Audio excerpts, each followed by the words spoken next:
Selamat pagi untuk peserta didik di anak kelas 12 PDP ya. Pada kesempatan kali ini kita akan pelajari satunya itu ada penggunaan selain aplikasi yang kita kemarin itu untuk kasir yang manual yang menggunakan Excel ya.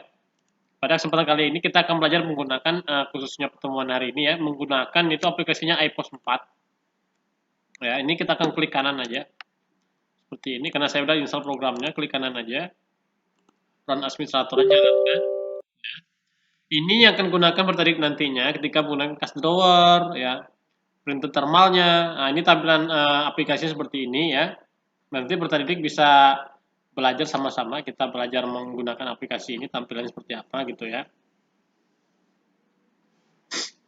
Nah, nanti yang pertama bertarik harus ingat ini ya. Untuk registrasinya pilih komputernya ada 127.001 ini harus dipilih pertama ya. Kemudian kita mencari database atau kita membuat baru database-nya seperti ini ya. Atau namanya lesson gitu ya. Saya buat namanya Michael aja. Atau quotation. Nah, simpan. Ini langkahnya, tunggu dulu proses seperti apa gitu ya. Nanti kalau dia menyimpan proses database-nya, nanti ini jangan sampai terhapus untuk peserta didik ya. Karena EPOS ini akan kamu gunakan ketika kamu mau menjelang ujian kompetensi kalian atau UKK-nya nantinya di semester 2, nantinya di bulan Maret dengan Aprilnya nantinya kemungkinannya. Ini aplikasi yang akan kamu gunakan. Nah, ini udah jadi. Saya akan cari data nama saya. Ya. Ini data nama yang udah pernah mengisi database di sini ya. Contohnya punya kakak kelas kamu. Nah, ini dia. Pilih ya.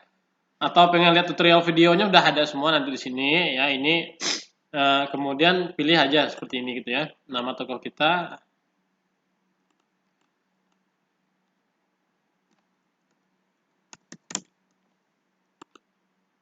Oh, ini admin aja. Masuk juga admin ya. Ini admin. Langsung masuk aja. Ya, ini jalannya. Nah, perusahaannya BDP Bisnis Daring dan Pemasaran. Ya. Saya buat ganti PT. Nah, biar agak lebih menarik gitu ya. PT. Oke, udah. Jalan nanti bisa boleh kamu ganti ya dengan jalan alamat tempat kamu berada gitu ya. Jalannya Sintang Permai gitu ya, nggak ada masalah. Nanti peserta didik itu bisa membuat aplikasi tampilan seperti ini atau membuat alamatnya ini pakai nomor HP aja. Saya buat seperti ini gitu ya, untuk registrasinya ini samakan. Ini tidak boleh copy ya.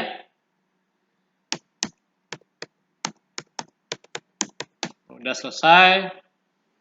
Oke, ya. Artinya datanya sudah selesai. Nanti peserta didik bisa bagaimana menggunakannya, ya kemudian cara registrasi seperti apa gitu ya. Yang pertama kamu harus ingat ini daftar item ya atau master datanya di sini. Ini menu utamanya. Seperti ini tampilan menu utamanya untuk tokohnya ya. Kemudian ini pembelinya, penjualan, persediaan, akuntansi, proses datanya, kemudian laporannya seperti apa, nanti pengaturannya seperti apa gitu ya. Nah, untuk peserta didik ya, kita akan menggunakan di sini. Yang pertama itu nanti di programnya, kamu harus belajar membuat menambahkan item di sini. Atau klik item ini juga boleh. Biasanya saya tambahkan pakai ini juga nggak ada masalah gitu ya. Di sini biasanya. Nah, ketika menginput datanya nanti, peserta didik harus melihat data umum, satuan, harga jual, potongan harganya seperti apa, lain-lainnya, accountingnya seperti apa. Nanti pertama kita di sini data umum, yang kamu kan harus isi ada 3 item.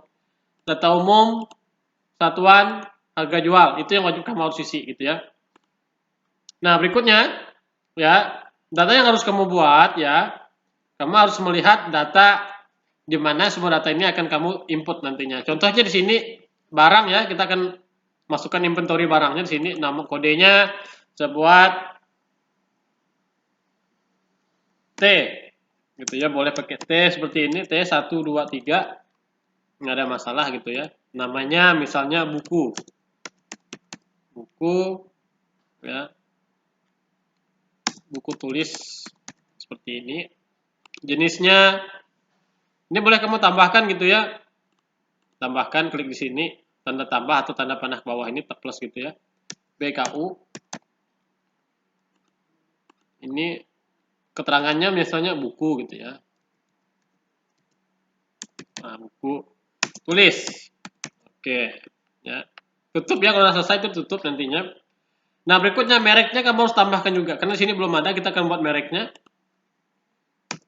BKU. Keterangannya buku tulis. Ini harus dibuat mereknya ya. Misalnya merek apa buku itu? Misalnya merek bukunya Erlangga atau Intan Pariwara gitu ya. Saya buatnya Erlangga aja, Erlangga. Gitu ya.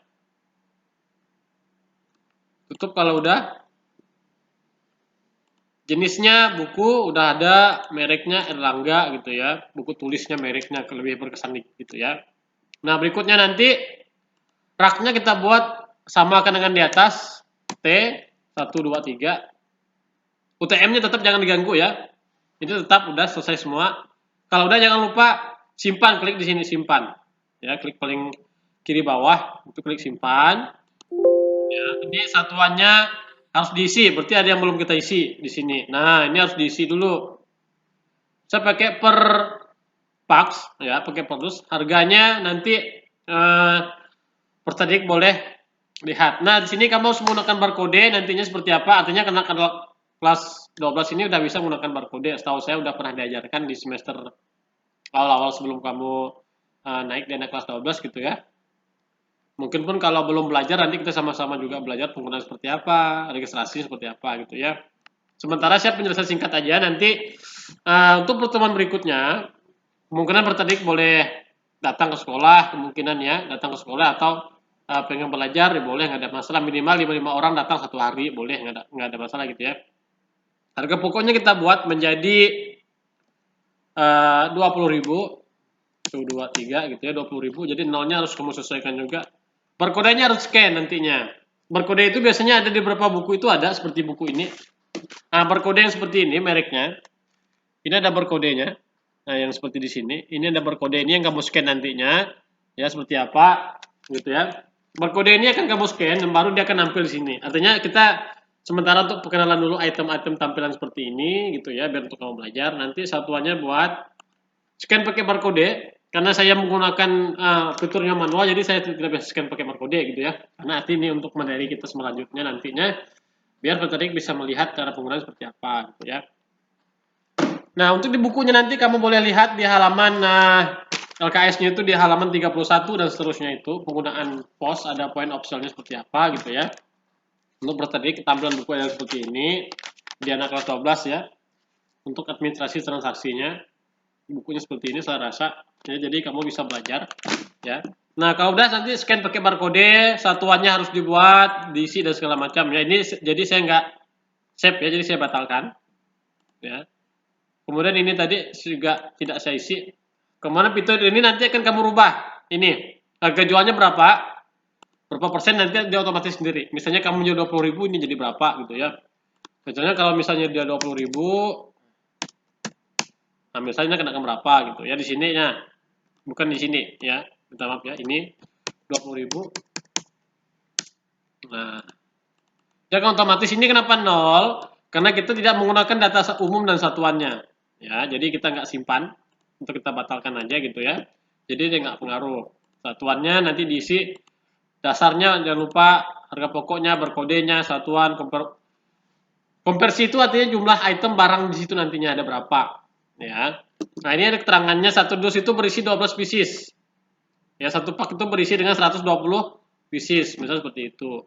Harga jualnya nanti ini otomatis ya, pakai satuan harga, jangan diganggu lagi ya. Nah, kemudian potongannya ada nggak berapa persen? Kira-kira. Ini boleh kamu pilih nantinya di sini. Ini nama barangnya apa gitu ya. Nah, potongannya berapa persen? Nanti kamu bisa pilih potongannya sampai 4% di sini ya. Nah, fitur-fitur lainnya juga ini cuma satu, memiliki data suppliernya dari mana, stoknya ada berapa dan segala macam gitu ya. Nah, kemudian kalau udah di sini kita belum selesai, artinya kita harus menambahkan ya persediaan awal. Ini harus diisi juga persen awal tampilannya seperti ini ya. Persen awal ini nanti kamu harus buat di sini ya. Yang harus kamu isi di sini saldo awalnya. Barangnya otomatis ketika kamu klik enter atau kodenya nantinya otomatis semua nggak ada masalah sini ya. Nah, kemudian berikutnya nanti stok oknamnya berikutnya. Di sini kamu akan menghitung menambahkan stok oknam tanggal dan hari dan bulannya, barangnya apa gitu ya. Nanti barangnya akan otomatis ada tersimpan. Jangan lupa klik untuk klik simpan nantinya di stok oknamnya seperti apa ya. Ini saya tutup aja. Jadi saya tidak tampilkan gitu ya. Kemudian berikutnya kalau udah selesai di sini, saldo ini yang diisi ini, saldo ini, stok oknamnya, ya. Kemudian daftar masuknya ada nggak kira-kira barang yang masuk tempat kita, barangnya, gitu ya. Ibaratnya barang yang akan kamu jual ke pelanggan kamu seperti apa ya. Nah berikutnya, kalau udah selesai semua penginputan data, pengentrian datanya, kalau udah kita akan masuk di master datanya di sini menu utama. Nah baru kamu akan melihat ini daftar itemnya, ya barang yang dibeli mereka gitu ya. Kemudian ini daftar pembelinya dari mana aja, ini boleh kamu tambahkan gitu ya. Nah kemudian ya yang kan harus kamu ingat, kamu akan menggunakan satunya penjualan seperti ini. Nah penjualan ada dua jenis. Kamu penjualannya bukan box office tapi menggunakan penjualan kasir. Nah ini tampilan barangnya. Nanti otomatis kalau di scan menggunakan barcode itu scan itu otomatis di sini. Sampai dia bisa mengeluarkan atau tampilannya cash drawer-nya keluar otomatis sendiri gitu ya. Nah, jadi ingat menu utama daftar item saldo awal, daftar item ya. Ini harus kamu ingat ya.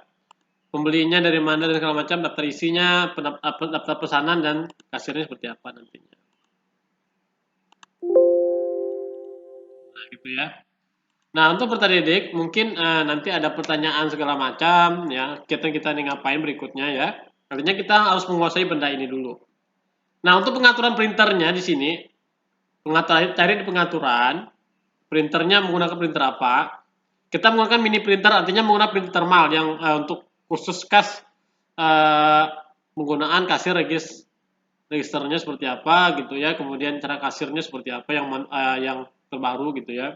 Setahu saya data ini boleh kamu rubah nantinya kelompok daftar usernya nantinya. Ya kalau diklik tampilan seperti ini boleh digantikan pakai nama Pertadidik nantinya ya. Ini nanti kita akan rubah, edit, ganti, tambah gitu ya, boleh nggak ada masalah. Kita buatkan baru. Nah kalau buat baru nanti ini penginputan data kamu menjadi kasir atau adminnya gitu ya. Nah berikutnya ya untuk pengaturan umumnya kita cari di sini ya. Ini tampilan seperti ini. Nah tampilan seperti ini ya. Terdidik. Ini jangan kamu ganggu opsi yang ada di sini karena ini udah saya perbaharui semua ya. Tampilan ini background ini boleh kamu ganti. Katakan contoh pilih gitu aja lah ya. Dia akan mencari di database kamu tampilannya seperti apa gitu ya. Nah kemudian saya akan cari fiturnya satu tampilan misal seperti ini. Ini contoh gambar aja atau fiturnya gitu ya. Biasanya saya menggunakan foto-fotonya agak lebih bagus agar menarik gitu ya. Contoh seperti ini aja. Nah ini udah jadi tampilannya. Jadi kita bisa menyimpannya. Ya, kalau selesai tutup. Nah untuk pengaturan segala macam ini udah jadi ya. Printernya di sini pengaturan printernya. Ini printer postnya. Pilih ketika kamu menginstalnya seperti ini ya. Ini ada jenis printernya banyak di sini, cuma kita pilih yang TMP58 series gitu ya. Nah, nantinya untuk pilih kolomnya yang tadi 32 kolom kertasnya ya, jangan lupa. Generic atau escape atau postnya, jangan lupa pilih itu nanti settingannya. Klik centernya yes, kemudian klik corner wordnya juga yes, generic. Ini harus pakai generic ya, jangan pakai yang Tiger USB dan DKB gitu ya, harus pakai generic. Artinya bisa semuanya gitu ya. Kemudian ini pilih printer ya. Cuma ini ada berapa juga, ada yang pilih komputer segala macam, komputer 1 atau 2. Ini komputernya ada banyak masalahnya sini, udah saya pernah instalkan kemarin juga ya. Kemudian untuk format teksnya menggunakan escape garis miring post atau post gitu ya. Warnanya boleh kamu variatif gitu ya, Epsonnya seperti apa gitu. Nah, ini keterangan ini akan tampil di nota struk belanjanya untuk konsumen kita atau customer kita ya. Kalau udah kita klik simpan, cuma karena ini udah jadi saya tutup aja ya. Nah, ini udah jadi master datanya. Nah, jadi tampilan seperti ini udah berubah ya untuk peserta didik ya. Tampilan iPostnya bisa kita rubah, bisa menggunakan background apa aja gitu ya. Yang pastinya backgroundnya memenuhi syarat ketentuan yang sesuai gambarnya. Nanti jangan lupa kalau udah selesai, ada satuan yang harus kamu buat. Kamu harus tambahkan satuan di sini. Ada perpak, perdus, lusin, gross, ya. Kita harus kamu buat itemnya seperti itu, ya. Nah berikutnya, nanti kalau udah jenis barangnya seperti apa, ini boleh kamu tambahkan dari sini aja, ya itu bisa. Jadi ini buku tulis yang udah pernah kita buat tadi, ini boleh kita hapus biasanya. Hapus klik ini, di sini klik di depannya itu hapus. Nah dia otomatis terhapus gitu ya. Nah untuk laporan keuangannya kita belum bisa sampai ke sini ya. Biasanya kalau di sini itu benar-benar transaksi dilakukan ketika kamu di dunia kerja biasanya ya. Cuma laporan-laporan keuangannya bisa kamu pelajari nantinya kita sama-sama ya. Artinya kamu bisa menggunakan data-data ini yang udah teruji akuratnya gitu ya. Nah, itu fitur-fitur yang bisa saya sampaikan untuk sementara. Kita pengenalan dulu untuk tampilan iPost seperti apa gitu ya. Cara buka seperti apa. Nah, untuk tutorial videonya juga udah ada semua di situ. Jadi kamu sambil belajar bisa nonton juga bisa ya. Nah, mungkin cukup sekian ya pertemuan kita hari ini. Kurang dan lebihnya Bapak minta maaf. Artinya ketika masih ada kata-kata yang kurang pas, kurang sesuai gitu ya, Bapak minta maaf ya. Nah, kalau udah berarti saya close saja, klik di sini. Klik di gambar iPhone 4 ini, klik keluar. Ya, kita ya saja. Ini saya nol, tadi saya agak simpan gitu ya. Nah, tampilannya sudah selesai, jadi artinya kamu sudah bisa mengoperasikannya, ya. Kegiatan pembuatannya seperti apa, gitu ya. Untuk perkenalan dulu iPostnya seperti apa sih bentuknya, gitu, program aplikasinya. Ini udah Bapak sampaikan seperti ini ya. Mungkin cukup sekian ya pertemuan kita hari ini, khususnya di hari Sabtu, ya. 15 Agustus 2020. Jangan lupa nanti pertanyaan mengisi absensinya, kegiatan belajarnya jangan lupa tugasnya dikerjakan, tanggung jawabnya juga dikerjakan. Cukup ya. Mungkin cukup sekian pertemuan kita hari ini. Semoga Tuhan Yesus memberkati anak kelas 12 BDP. Selamat pagi ya.